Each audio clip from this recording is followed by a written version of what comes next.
Goeiemiddag hier op 'n Sondag by Zel's Daily Dish.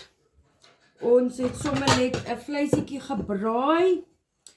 Ons is lekker geseënd met 'n kaas en bacon broodjie van die vetkoekdeeg wat nou die dag oorgebly het. Kom ek wys julle hoe lyk dit.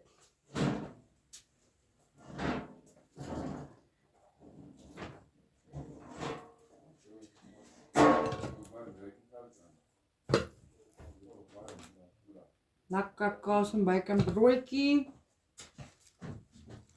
'n vleisie. En 'n worsetjie.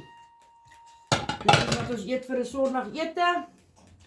Komment my in die comments wat julle eet vandag. En mag julle 'n geseënde dagie hê. Onthou ek gaan nie môre 'n video maak nie, ek's in die hospitaal. Join my vanaand 7 tot 8 my live. Be blessed. Bye.